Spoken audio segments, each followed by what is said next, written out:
Hi everyone. Restraint doesn't accumulate like water behind a dam. Uh, People don't hold back communication until some breaking point where it bursts forth uncontrollably. That's romance novel logic, movie script dynamics, fantasy about how humans work that doesn't match how humans actually work. What actually happens? People communicate or they don't. They say things or they stay silent. They reach out or they withdraw. And if they're not communicating now, claiming they're holding back, claiming pressure's building, claiming soon they won't be able to contain it anymore, that's story. Narrative imposed on silence to make it mean something other than what it probably means. Uh, which is that they're not holding back anything. They're just not communicating. And the difference matters more than you might think because holding back implies there's something to release, implies pressure, implies intention being restrained by will or circumstance or timing, implies that what's unsaid desperately wants to be said and only barriers prevent its expression. But silence is often just silence, not pregnant with meaning, not heavy with unspoken communication, just absence.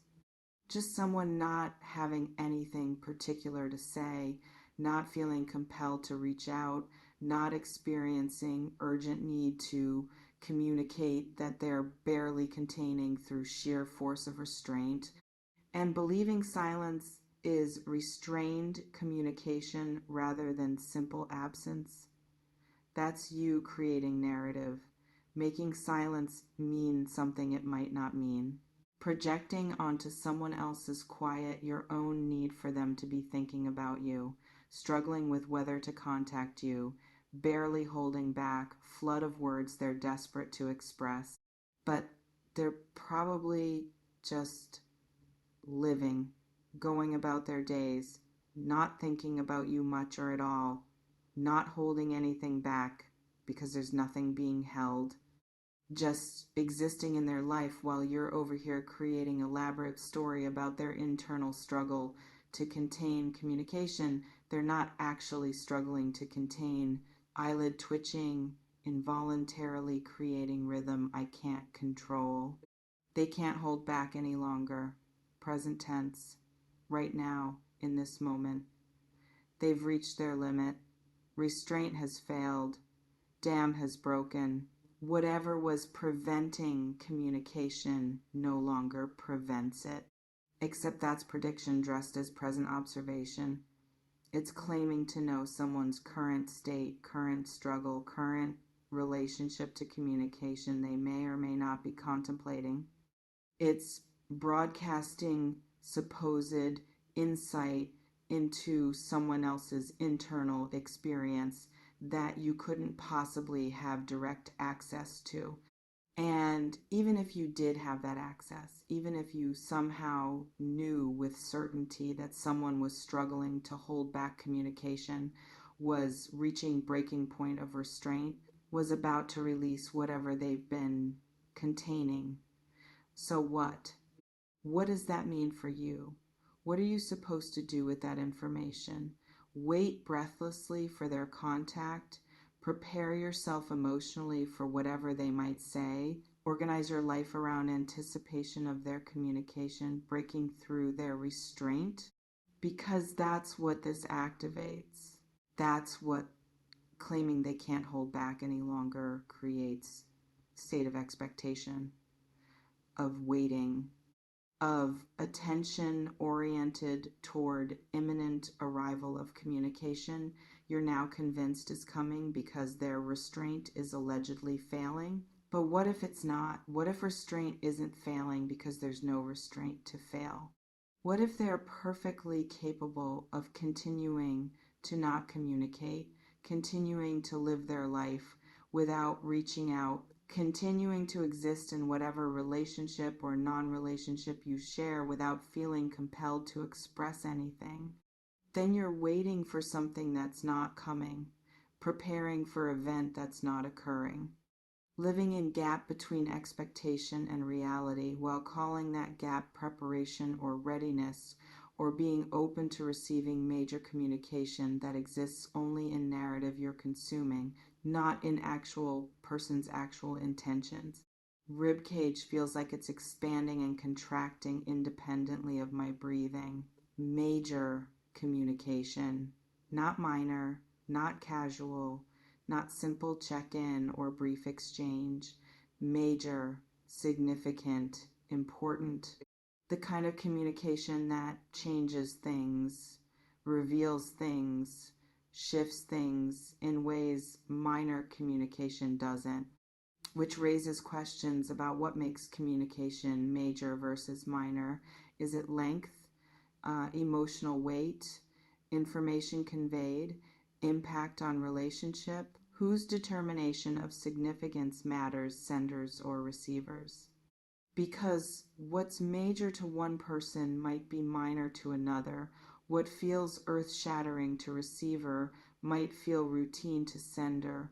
What seems like monumental revelation might just be casual observation. Significance isn't inherent to communication itself. It's meaning made by people engaging with communication based on their needs, their hopes, their fears, their interpretations. So when you're told major communication is coming, when you're instructed to prepare for it, when you're activated into state of expectation about its significance, you're being primed.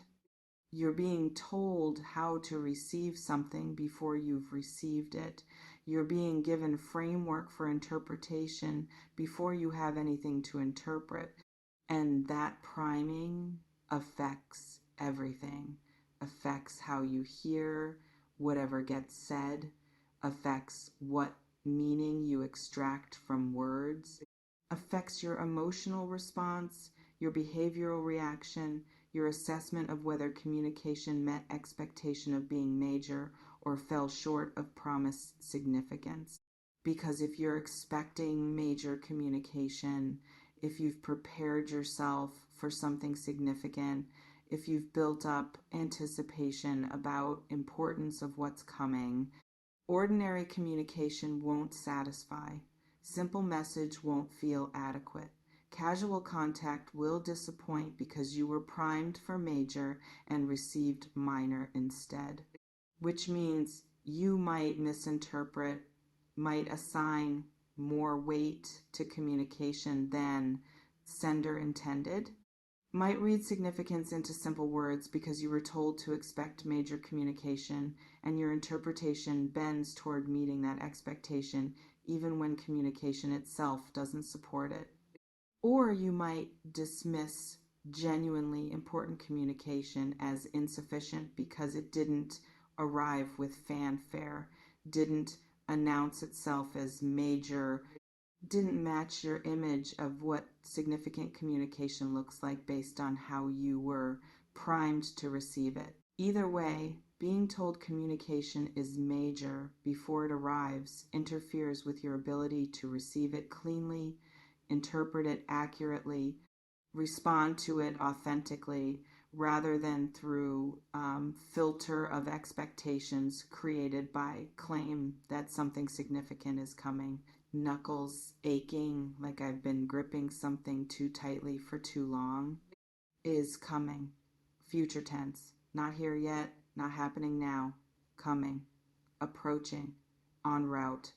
Will arrive at some unspecified future time, which means you're being positioned in state of waiting, of anticipation, of living in gap between current reality where communication hasn't arrived and future possibility where it has. And that gap, that's where you lose presence. That's where you abandon now for sake of then. That's where you stop being here because you're focused on there. on when, on what will happen instead of what is happening. And the instruction to prepare, that reinforces gap. That keeps you oriented toward future instead of present. That makes now just preparation time, just waiting room, just space to endure until real thing arrives. But now is your life. This moment, this breath, this experience, this is what's actually real. Future communication that's allegedly coming, that's possibility, that's potential, that's maybe will happen, but it's not real until it's real. And treating it as real before it materializes, organizing your life around its anticipated arrival, preparing for its impact, that's living in fantasy rather than reality. And fantasy is seductive. Fantasy feels active, feels like you're doing something, feels like you're participating in your own life by preparing for what's coming. But you're not. You're avoiding, you're displacing present engagement with future speculation. You're choosing anticipation over actuality. Because actual life is happening now. Actual opportunities for communication exist now. Actual relationships develop now. Actual choices get made now. Actual transformation occurs now. Not when major communication arrives. Not when someone can't hold back any longer. Now, in this moment, through what you choose to do with attention that's currently oriented toward future possibility instead of present reality. Temples throbbing with pressure that pulses in time with heartbeat. Prepare. That command again. That instruction to ready yourself. That directive to organize attention, energy, emotional state around anticipated event. But prepare how? What specific actions constitute preparation for communication? What readying makes you more able to receive whatever message might arrive? Clear your schedule. That assumes you know when it's coming. Empty your mind.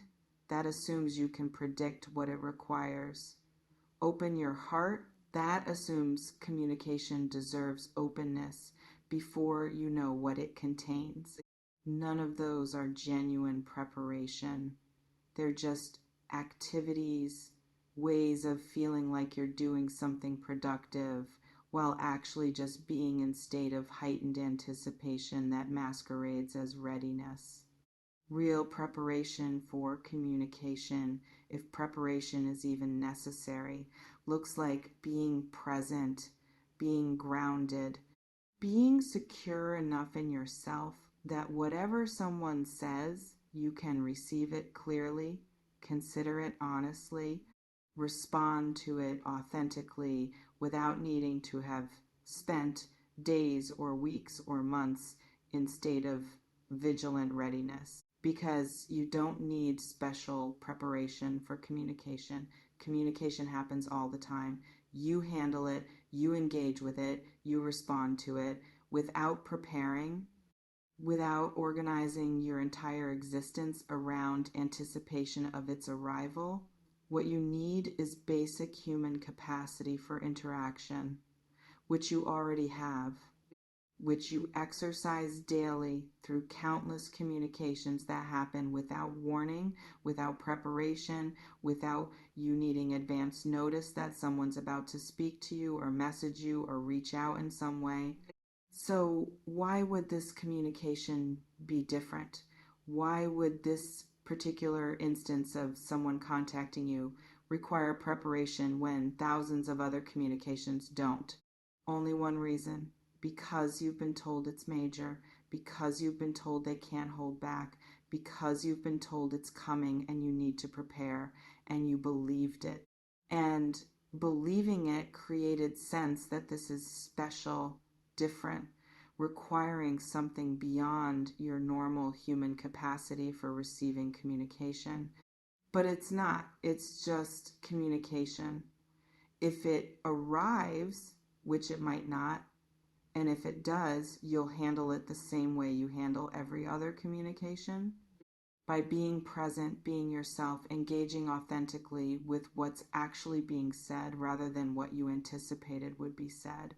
No preparation required, just presence, which is already available, already accessible, already sufficient for whatever communication might or might not arrive. Shoulder blade, feeling like there's a knot buried so deep I can't reach it to release it, can't hold back any longer. Let's examine the psychology of that claim. What does it mean to not be able to hold back, to have restraint fail, to reach point where silence is no longer sustainable?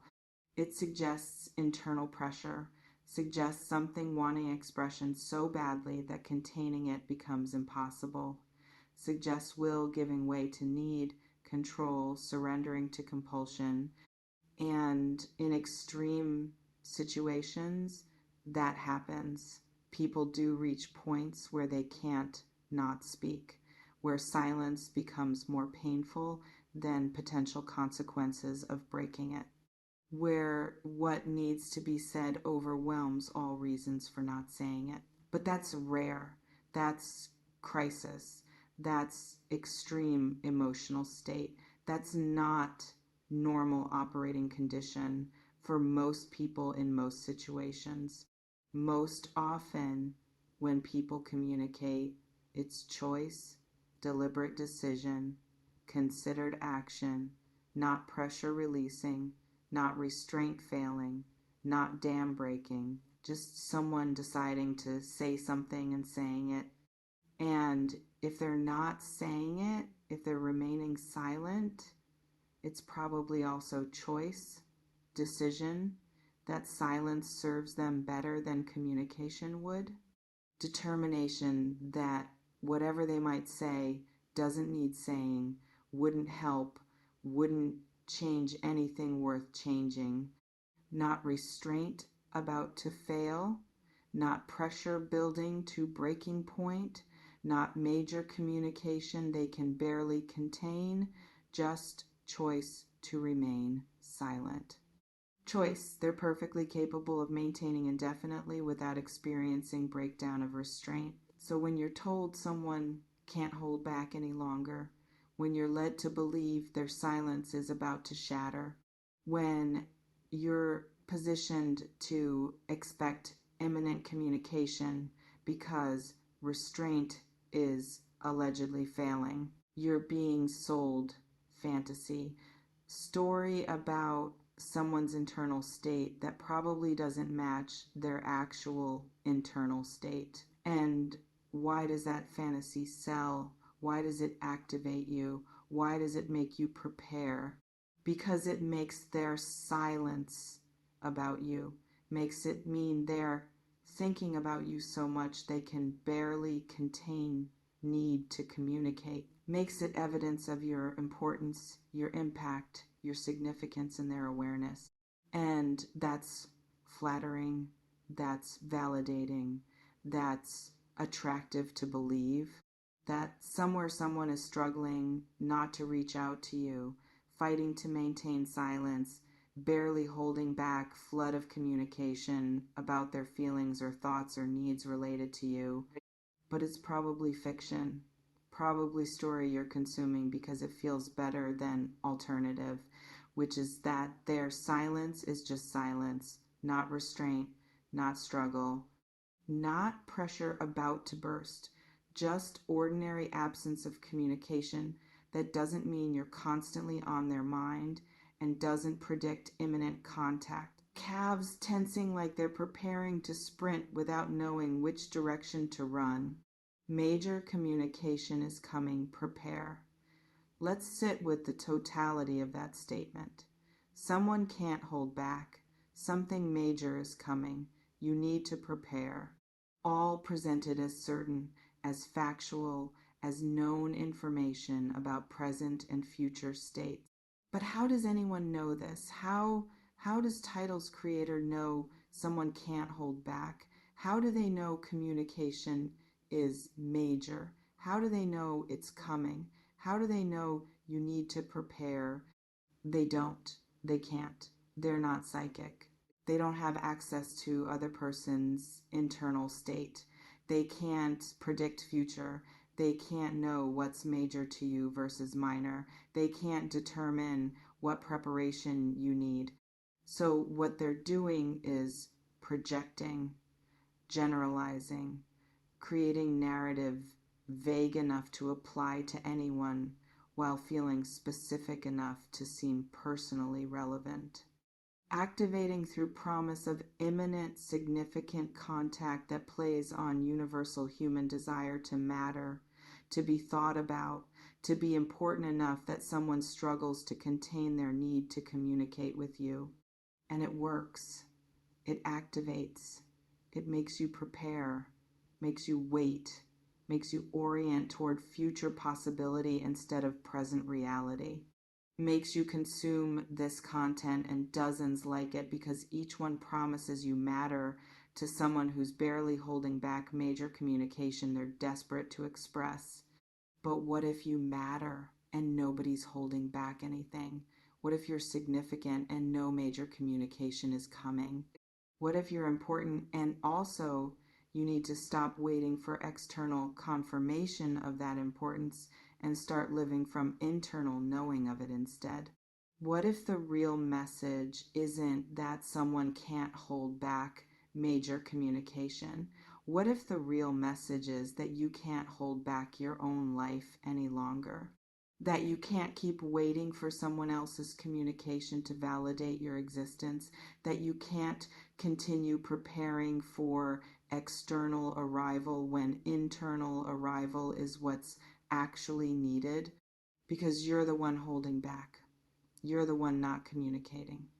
You're the one restraining your own expression, your own choices, your own forward movement while waiting for someone else to give you permission or validation or confirmation through their major communication. And that restraint, that actually is unsustainable. That actually does create pressure.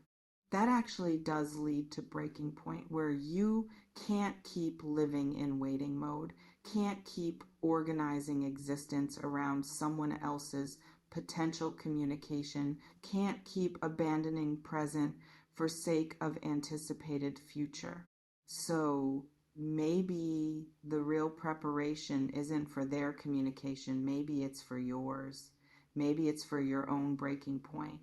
For a moment when you can't hold yourself back any longer from living fully, choosing freely, existing completely in your own life without needing their contact to give you permission. Maybe that's the major communication coming, not from them, from you to yourself. The message that you're done waiting, done preparing, done living in gap between now and when they allegedly can't hold back any longer.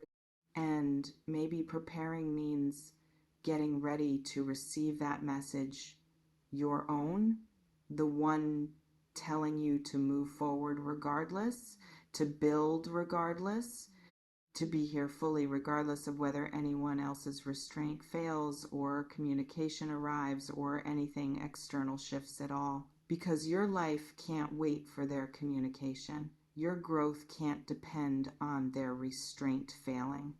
Your existence can't be held hostage to someone else's timeline for when they're ready to express whatever they may or may not be containing.